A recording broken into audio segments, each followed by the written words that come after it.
Hailing from the beaches of Patchogue, Long Island, New York, Cassandra House is a folk singer and songwriter whose journey of music started very young and has continued ever since, with a few bumps along the way. Joining me for BS Sessions Volume 59 is the talented and energetic Cassandra House as we dive into the world of music and the South Shore of Long Island. But before we roam down that road, here's a reminder that this show is not free. So time for some ads. This show ain't free, so time for some ads. Hey everyone, it's Ryan from No Credentials Required to talk to you about one of our newest partners at Belly Up Sports, SeatGeek. Yeah, live sports is great on television, but the feeling of being at the arena is a priceless experience. That's why our friends at SeatGeek are there to help you find the best tickets at the best prices. Not only can you get tickets to sporting events, but you can also get tickets to concerts, comedy shows, musicals, and more. Search for your desired event now at SeatGeek.com, enter promo code BellyUpSports at checkout, and you save $20 off your first purchase. SeatGeek. Life's an event. We have the tickets. This is Han Solo, and I'm going to be keeping you company for the next few hours right here on the Midnight Shift. It's time to BS.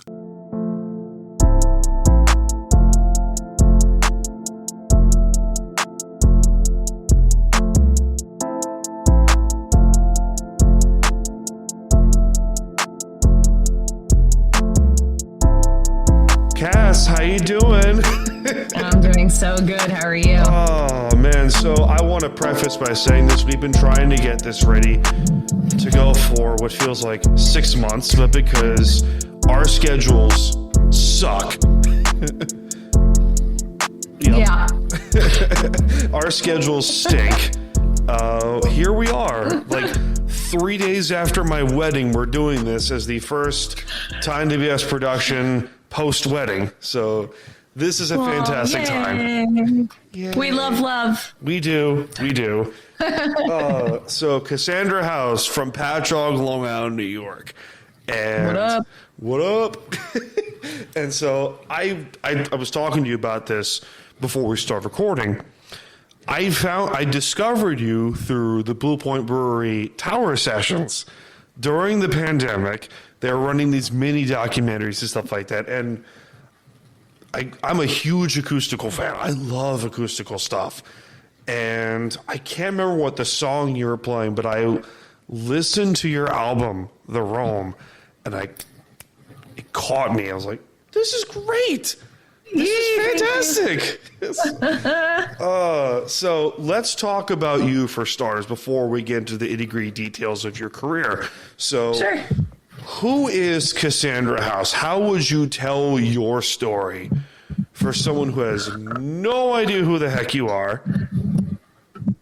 How would you tell your story? Oh my God. All right. Well, let's put it this way. At least, okay. I like to think of, and I'm not trying to start a conversation about separating the art from the artist, but I do like to kind of think of my songs when they're like birthed, which usually that kind of to me means the second they're recorded and out in the world. They're like no longer really they're no longer my business really, which is strange. And I'm a little woo-woo spiritual, but I am just a girl from Patchogue, New York that plays guitar, but I have just a really weirdness about me that is both a little bit kooky, says things that people don't expect. Which we love. I'm a little unpredictable, yeah. And but the music itself, funnily enough, is a little bit, it's like my more classy side, if you could, I don't know. I'm kind of like a little bit of like a cave child. Like I'm a wild thornberry at heart. But I like to make music. What a great reference to start this off. I like to make music that has cellos that maybe someone can dance ballet to. So I'm Gemini, so I got two people going on at all times. Love it. At the end of the day, if you would pick up my music and listen to it, you should be expecting a level of introspection, definitely a little confession, confessional. I do a lot of wordplay. None of it. Some of it can be like grammatically incorrect, but I just like kind of playing around with the rhymes or the syllables or whatever. So it is in essence play, but it has a folk rock tendency. I feel that. But mainstream music nowadays, it's, how would I put this? Like you're very independent when it comes to your songwriting. Like, would that make sense? Would that make sense? Because I mean, yeah, I'd like to think that. I hear you. But like the question I wanted to ask was, mainstream music today, for the most part, isn't as creative in quotes. Would that make sense? When you get artists like you that are hidden gems, that are gold mines of just, hey, we want to tell stories. We want to be able to like tell stories of us and tell stories of where we came from. Like, as you said, you're just some goofy lady from Patchogue, New York that just happens to write music. Yes. Like, that's great. We love these things around here. We really do. Sure. But let's go over to growing up on Long Island and growing up in Patchogue, growing up around this area. Which you know what's so crazy? I have such a specific story about this exact thing. Do tell. This is great. It's super weird, and it's not necessarily a complete anecdote. It's just kind of over time. This is what happened. I was born and raised in this town, and my mom told me I sang before I talked. So I always had a song to sing. I don't know what I was doing, but we would Fadley's was a sandwich shop, and I lived down the street from it. So that was not a music venue. Main Street, Main Street, Patchogue is, or was, when I was growing up, and in the old days, it was dangerous. I lived here in middle school, high school. No, I don't remember going to Main Street. Well, toward the end of high school, when it started to, Brick House was there already, barbecue was just opening. Alive After 5 was happening, so it was a totally different scene, but it still felt not focused on the arts, really. Correct. And I was a very creative, artistic child. When I started writing music in high school, and 11th grade, I wanted to go to Berklee College of Music. It was the only place at that moment in time that had a songwriting major. So I knew at 11th grade, I already went to their summer camp. I was ready to go. So I was like, I'm a songwriter, but this was not a trendy thing. No one had the phones all over the place. Right. No one really people would say yeah, I want to be a pop star. I like Madonna, but it was like a joke. People would laugh it off. Yeah. And so going down this road in earnest was very weird, unpopular, especially with people who are your parents. You know what I mean? Hey, I want to go to songwriting school. Even though it was an internationally recognized music school, it still sounded a little bit fluffy and strange. Trust me, girl, I get it. Yeah. And did that whole idea go the way of the dodo eventually? Yes, but not without going for 1 year. Regardless of that, by the time I got back home from my first year of music school, surrounded by all these musicians, I could drive, so I came to Main Street, and there were little things popping up, and there were more open mics than I remembered. Mm-hmm. And suddenly it felt a little do I have a place here? Then many years passed and whatever. It just so happens though that this area became weirdly booming with music, original and otherwise. Just it was not this growing up. And it did not inspire me Like, if anything, I didn't feel like I fit in. I had to go to find my music. I don't know how my life would have gone if I lived on Long Island with this kind of music scene had I known about it. I don't know. I would love to say I would have done the same thing, but maybe I would have done something different, better, worse. But yeah, that's the lowdown. Really. And when people think of this area, the Bayport, Blue Point, Patchogue, Sayville, like those three or four towns, this particular area, they think, oh, Patchogue's nice. You're right. It was not that for the longest time. Scary. Main Street was scary. Where they would not give you glass because of, how you could use it. Yeah. Yeah. No, that's not to say that people don't still get into some shenanigans on Saturday nights, but it's not like how it used to be. No, not at all. The beaches in this area also, like, it's very calming. Your inspiration with the beaches, music. I like to have this running joke where I go back to the beaches. I like to, figuratively speaking, in my head, write a story. I'm a storyteller in that regard. When I do these podcasts, I love to hear people tell their stories. I love to hear people like you tell their stories. Orlando, who was on the Shark, I got him on the show about a couple months ago, and he's a storyteller too. He loves to tell stories through tarot cards, through the radio and stuff like that. That's one of the beauties of doing this podcast is, hey, I could tell my story through, for hours on end. I don't freaking care. I want to hear what you want to talk about. I want to hear people like you guys talk your story. And how would I word this question? Because I have a whole list of, thanks to this MacBook, I can ask these questions and stuff like that. But let's go back to the first question: is how would you tell your story through, coming from Patchogue, going to college for a year, but then coming back home, being like, hey, this is what I want to do, and I'm just going to roll with it. Yeah. Right? How would you tell that? I mean, it was a mixture of roll with it plus, I don't know. I think I felt like as a child I was always kind of trapped in a box. And so I always tried to couple my music making with like experience having.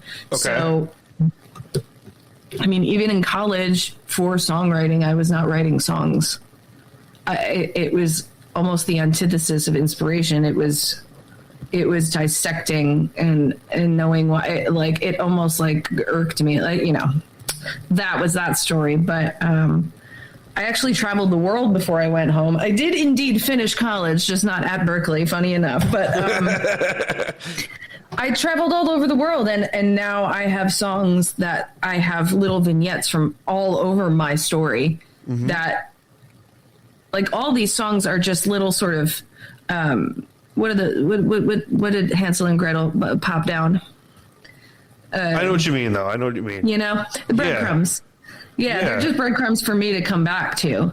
It's beautiful, though, when you think about it.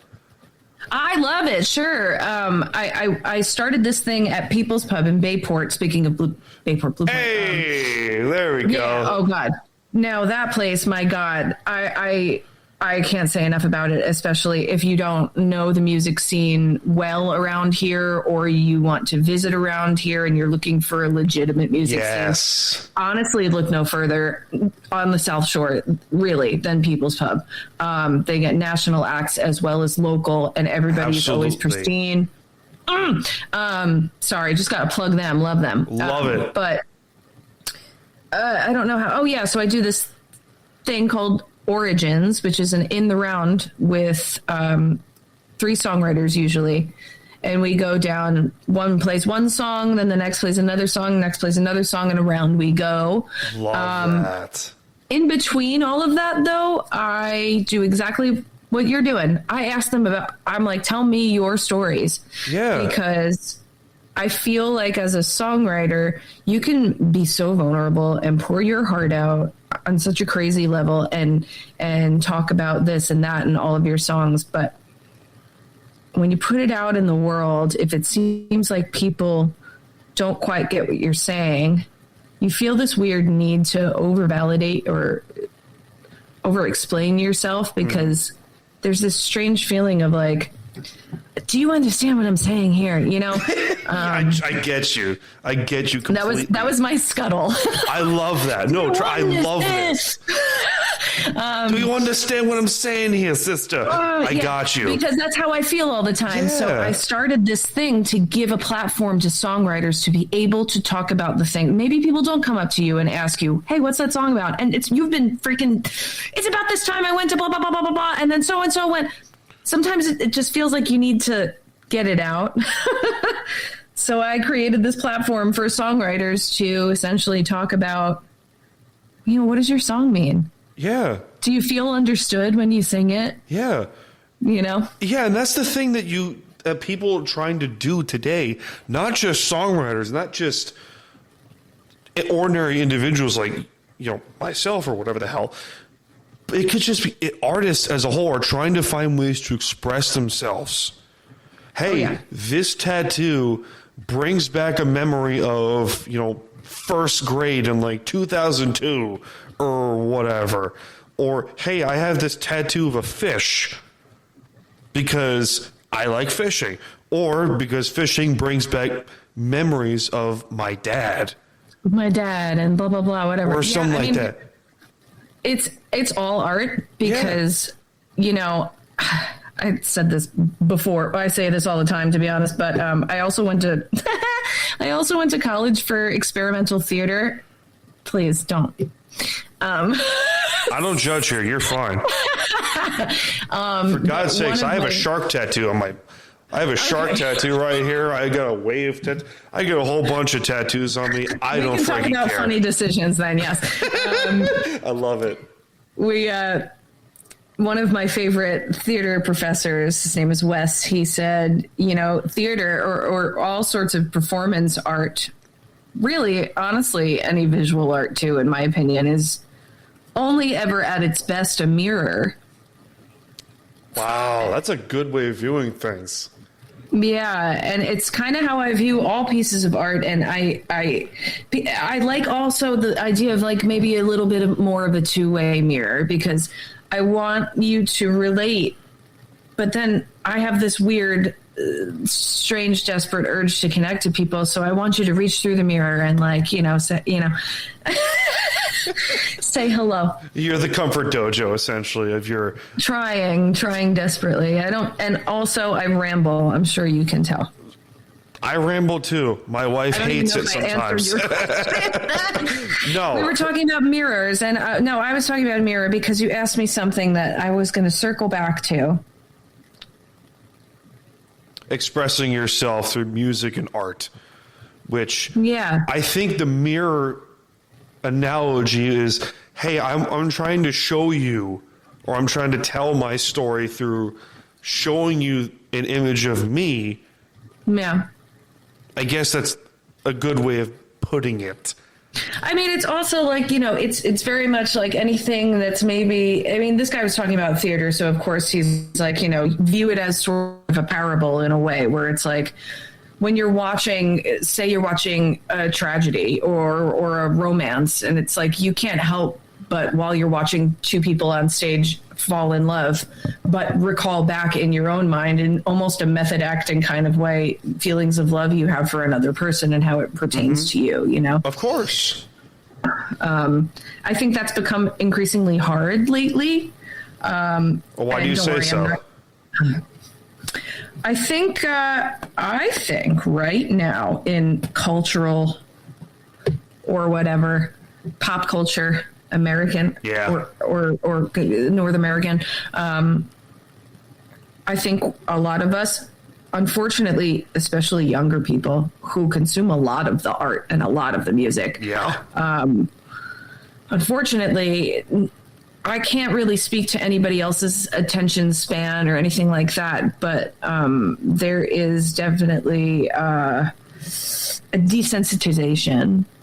I think if you I didn't grow up with a phone in my hand, so I don't know what that's like when my frontal lobe is still a little mushy and I'm going like this, that, and the other thing. I don't know what that's like, but I think exposure to certain things that might be shocking or atrocious or weird or whatever sends the odometer of like the human heart to such a level that it's almost become impenetrable with just whimsies. It's like you kind of have to get to the heart of it. With music especially, I've noticed that like I get the most reaction when I just come out and say it. I used to be able to get away with like a lot more metaphor, but people are kind of like,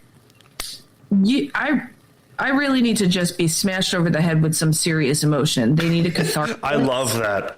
I love that too. Yeah. I think everyone has this like pent up and like pregnant feeling, like, and I don't mean pregnant like a woman, but like how a cloud is pregnant with air, or rain. It feels very tense, and art is a way out of expression, is the opposite of depression. And that's how I like to do way out. And that's how I like to do this thing too sometimes, which is, hey, I don't care what you talk about that's built up inside that little brain of yours or that big old heart of yours. I don't care. If it makes you feel better to get it out, if it keeps you here, get it out. Yeah. I don't care. And well, we need more people like you, because that's a nice space to be in. Oh, stop it. So, but you're right. There is this weird little sphere of, I like to call this the revolving door of stupidity, whereas people will try to express themselves in certain ways, but it's almost coming across as complaining too much. Yeah. Instead of, hey, this is what I'm feeling inside my head. And you notice a little pattern that most of these people are saying this are 19, 20, 21, 22, early to mid-20s individuals. But the best advice I've ever heard when it comes to expressing yourselves is just get it out. But those people that will judge you are dealing with their own stuff themselves. Everyone. Every single walking human. Yeah. Even a toddler just pooped himself, Like, yeah, right. Right? That's his day. That's what he's having. And it's been a bad day. He pooped himself, That's like it. everybody. Yeah. That's it. My grandmother would say something like, why are you but there's this also thing where people try so hard to be perfect. No one's perfect. My grandmother would say something like, why are you trying so hard to be perfect? No one's perfect. Even God isn't perfect. Why? He made your ass. And also, not for nothing, if you appear very perfect, I'm wary of you. Mm-hmm. I'm very scared. I'm concerned for your well-being. I'm concerned for my well-being. Right? Literally. Oh, my God. Oh, I love how you ramble too sometimes. Like my now wife hates it when I ramble. I'm pretty sure I got one of those too. Oh my God, I love it though, but it's a great balance. Yeah. Oh, I lost you. Hold. We're pausing. There you go. Gotcha. Yep. There you go. You're back. Oh, hi. There you go. I was just saying, I'm glad that I have a quiet guy. He's a very quiet man. Yay! There you go. If we both were talking, it would be. Yeah, I'm so glad it's like this. Oh, I can do the talking for two people. That's the perfect little mesh of personalities, which is she's super quiet, and that way she's the introvert. You would have. Oh my God! You would have laughed your ass off at our wedding.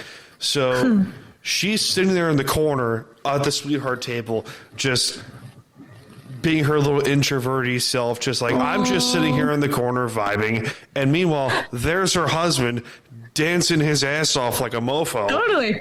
Yeah. As long as she's happy, you know, like if she's comfy, we're good. Literally, right? She's like, I want to go home to the cats now, and this is all I want to do.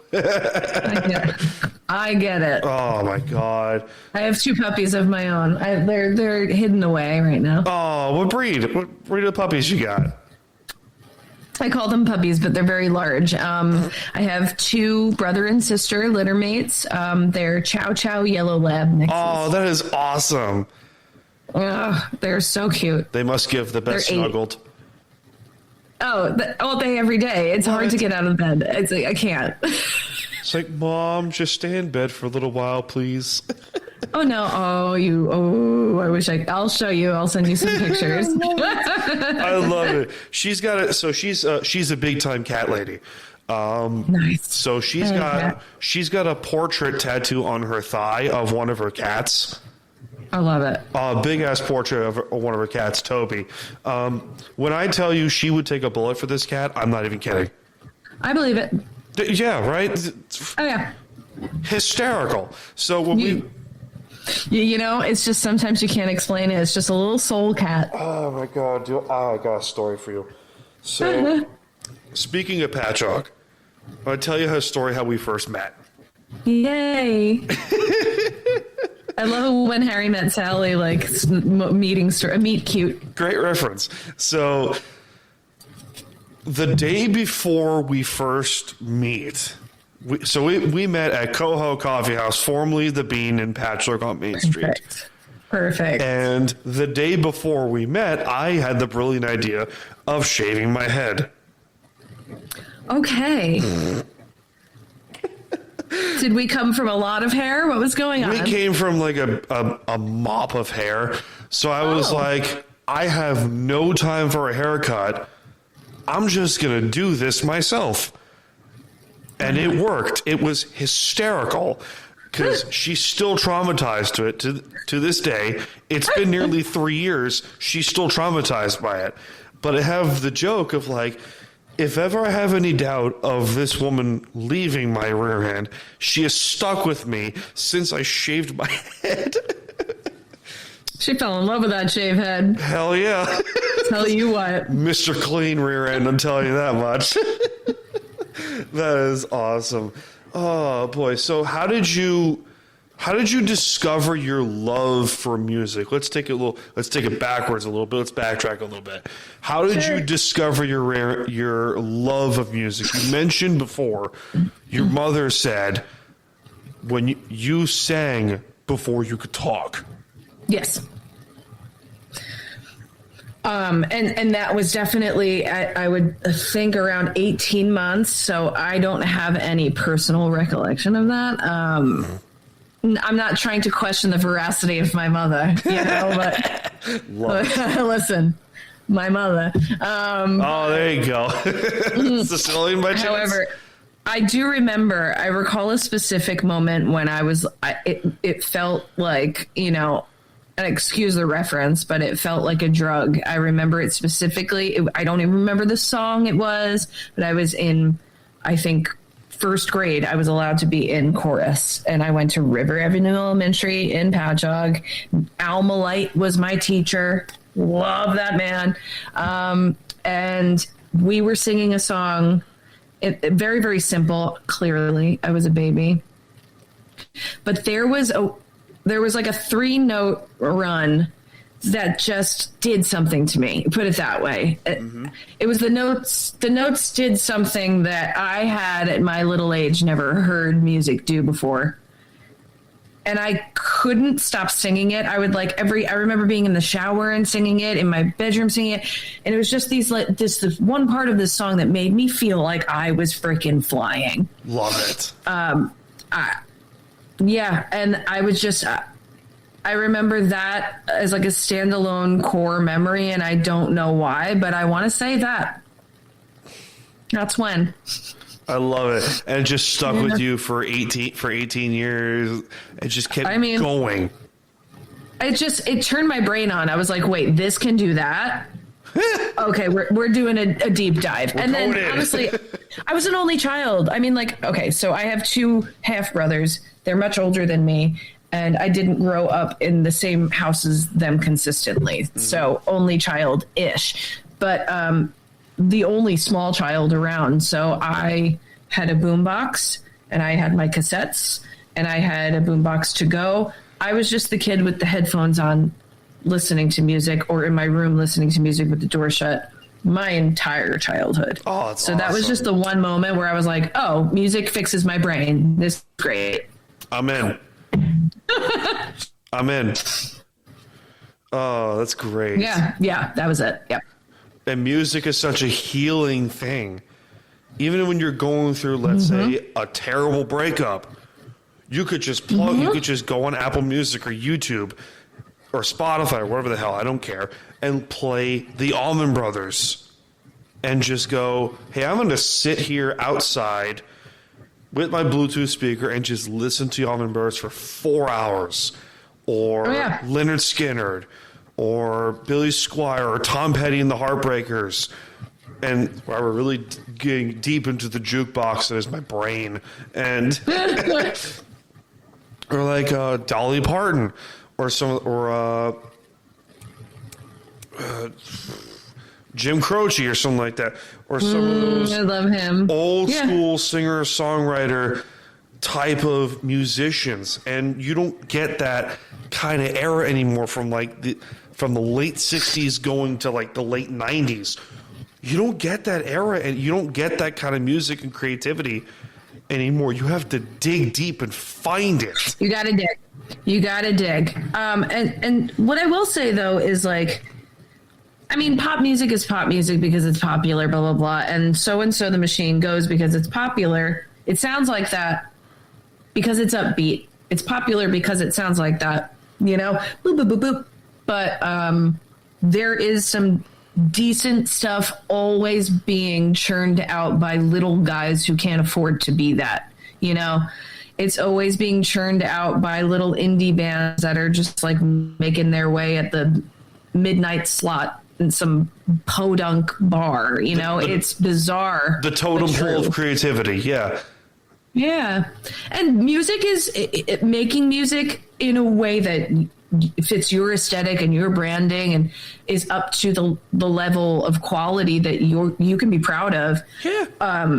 Putting all of that out is so expensive, especially for anybody that's trying to self-release. It's prohibitively expensive, and because of the Spotify's and the this, that, and the other thing, like we never see that money again. You know, like you don't get any kickback. Then the only way that you're really going to make money off of this is now you got to set your butt on tour. Yeah, and then you got to pay for that too, by the way. Yeah. Yeah. So it makes it impossible to really get many eyes on you when you start to break down all those little fees that no one tells you about. Oh, you actually need to hire a PR team. Okay, cool. How much would that cost for just like my little tiny album? Probably around 20 grand. Oh, cool. I didn't know I needed a 20 grand PR budget. Oh, I didn't realize that. You know what I mean? Yeah. And it becomes this money pit.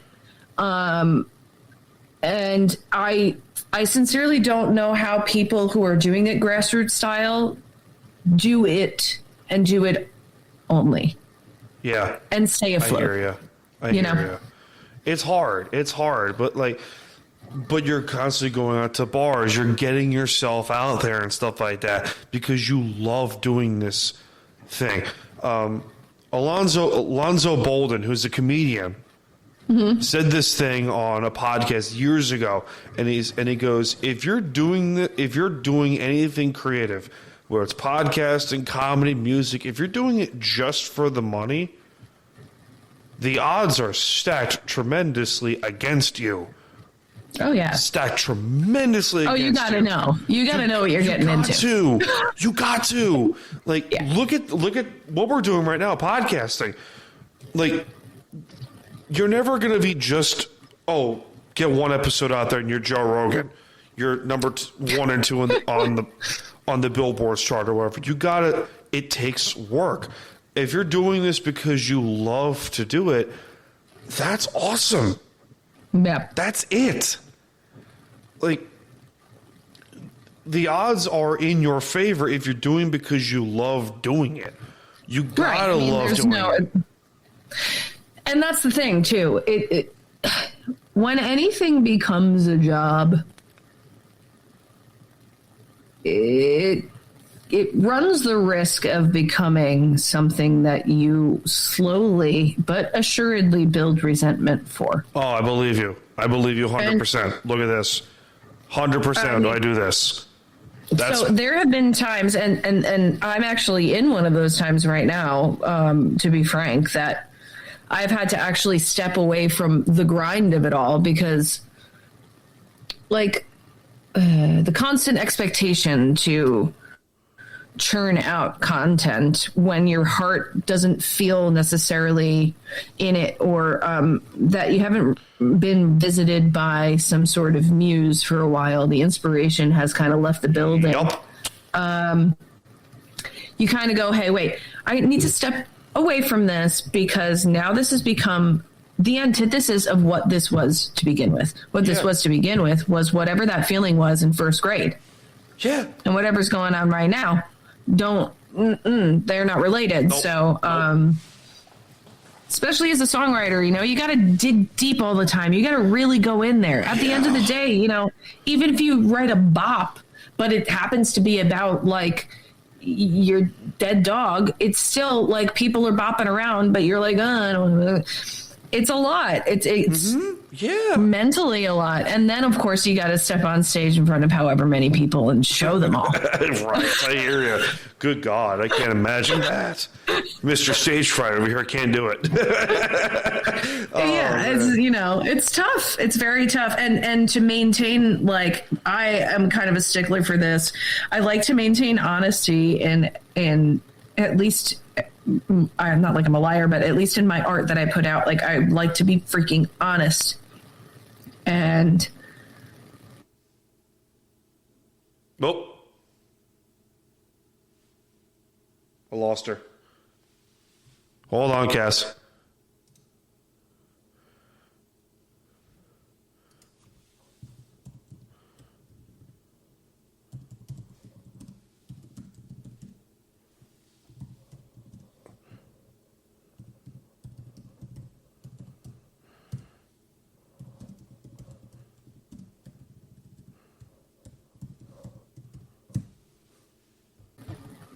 And we're back.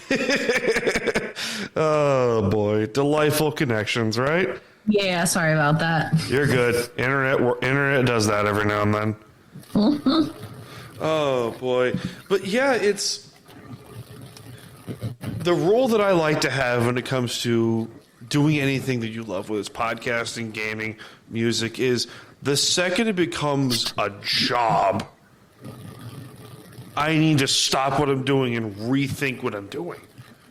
Oh, yeah. Because I do 4 different podcasts. Wow. I do this. Yeah. I do the main show, Time to BS. I do an Islander podcast, Isla BS. And then I do a Seahawk podcast, Seahawks Sessions. Are you an Islander fan? Oh, Seattle. Yeah, of course. There's the tattoo right there. And then I got this. Dude, go Seahawks. That's great. Hell yeah. I'm allowed to say that, right? Yeah. You're good. So I have a connection to both of your tattoos via weirdness, but I feel like I can plug this anyway. Do tell. I love this. My best friend since I was 12 years old, my best friend of all time. I love him so much. His name is Christopher, and he actually wrote a Broadway play. And so he's workshopping it right now. He just released a concept album, which is sometimes what they do before they just to try and get investors to get on Broadway. He already has like a little bit of an angel investor. Anyway, so his show is coming to Lincoln Center on April 12th when I was supposed to be going to an Islander game. But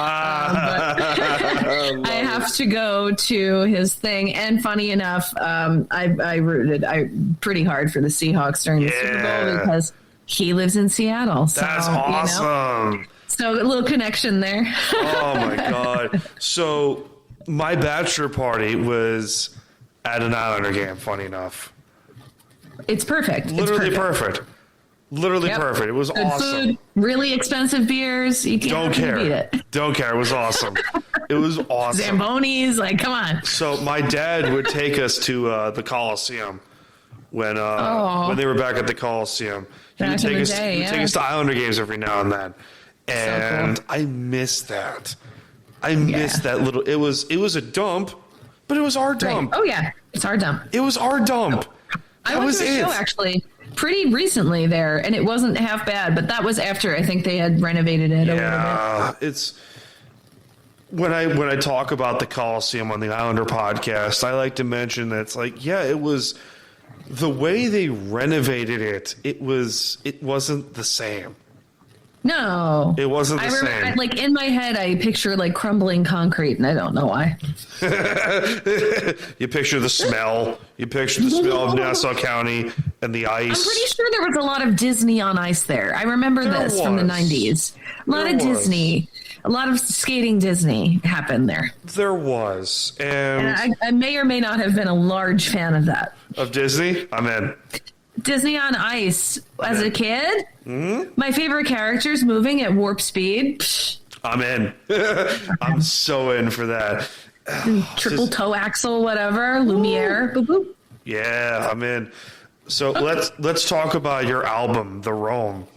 And one of my, actually, believe it or not, shameless plug, one of my favorite little just relaxation songs to go listen to, smoke a cigar on the beach and just listen to it.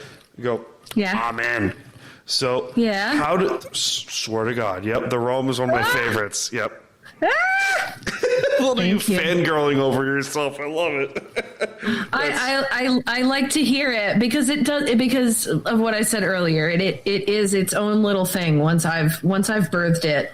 And I like to watch it travel around. I love when people send me little things where it's like it's them driving wherever, but it's, on their little smart screen on their car, it's my song, or wherever they are, or where they send me pictures of them wearing my merch in random place. It gives me such joy that the thing I made is flying around somewhere. It's like, oh, that's so freaking cool. It's living a whole different life than I am. Right? I don't know where it is. I don't know what someone else is doing with it. I don't know. It's so cool. It is cool. So how did that? So when you got the idea of, hey, I'm going to go write an album, was it just? Oh, I didn't have that idea. No, and I guess a lot of people can say this for their first album. You have your whole life up until your first album to write your first album. So, like, your first album is always going to be a collection of the best that you've just your little breadcrumbs over time. Yeah. So there are a few songs on it that encapsulate the same time period, and then there's stuff there that, like, Title, I wrote when I was 17, 18. Wow. Little Flower, I wrote way before that. Little Flower is the oldest song on there. I don't even remember. Goodnight Marionette, I wrote, oh my God, 2011. Love it. And then, like, some of them are from 2016. Some of them are from 2015. They're from all over.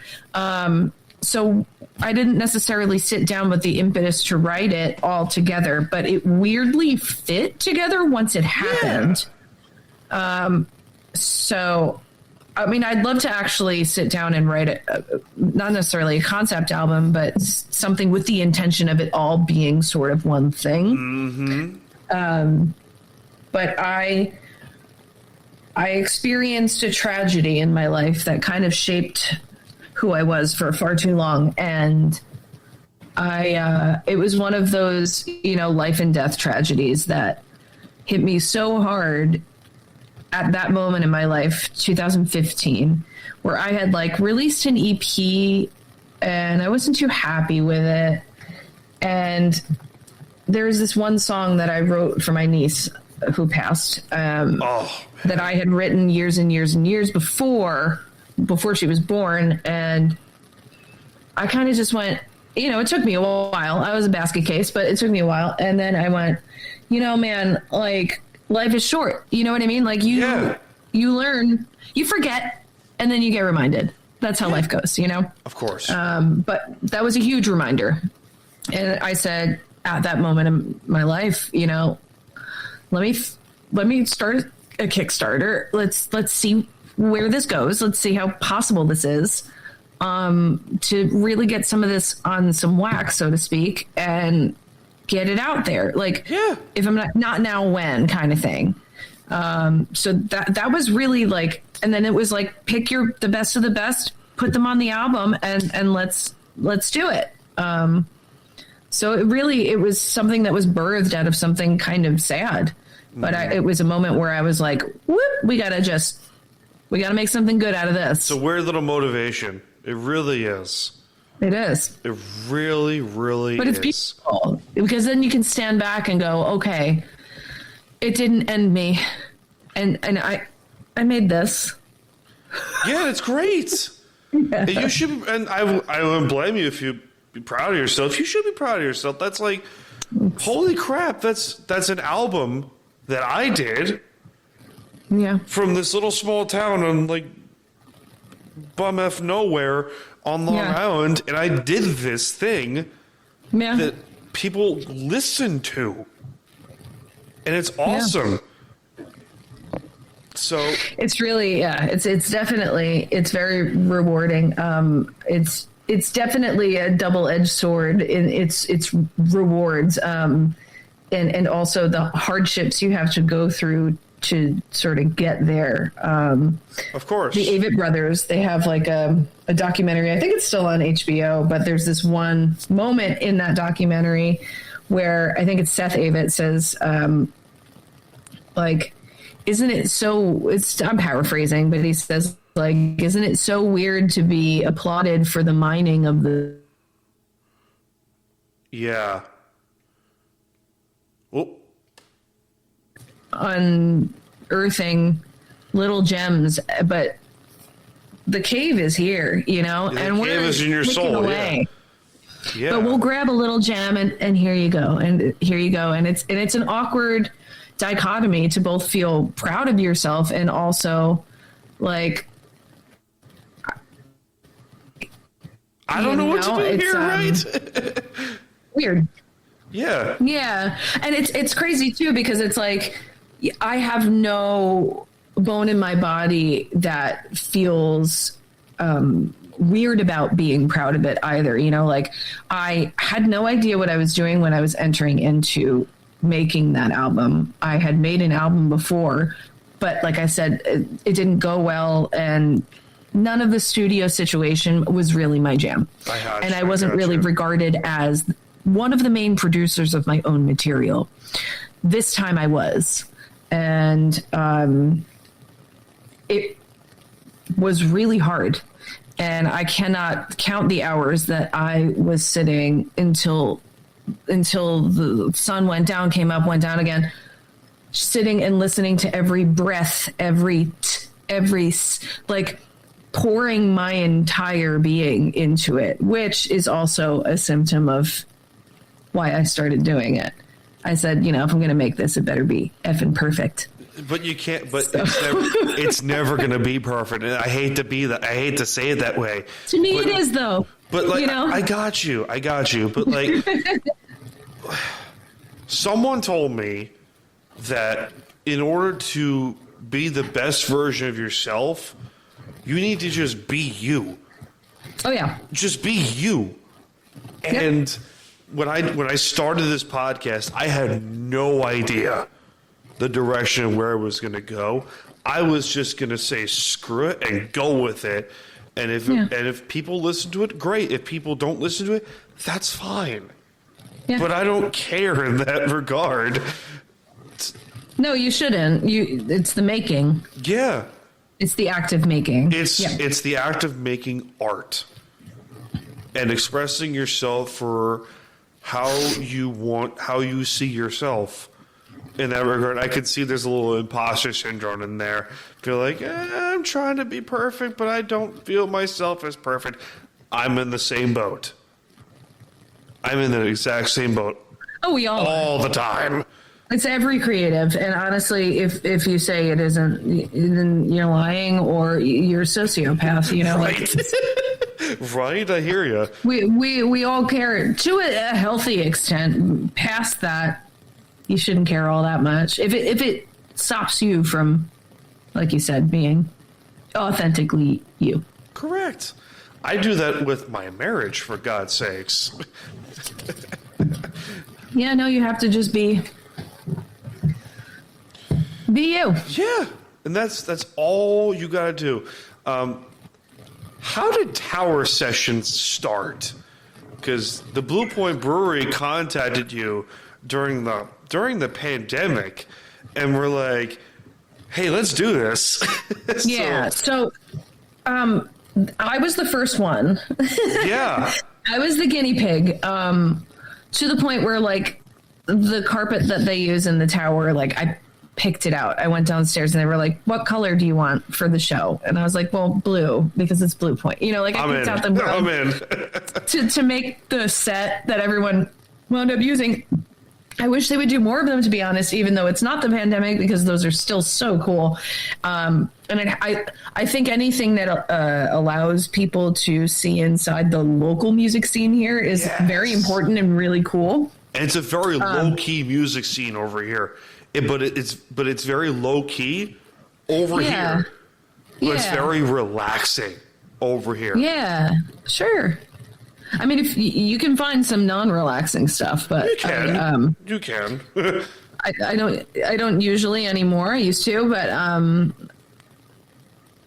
I forget what I was saying. I'm sorry. The Tower Sessions. I got you. Oh yeah.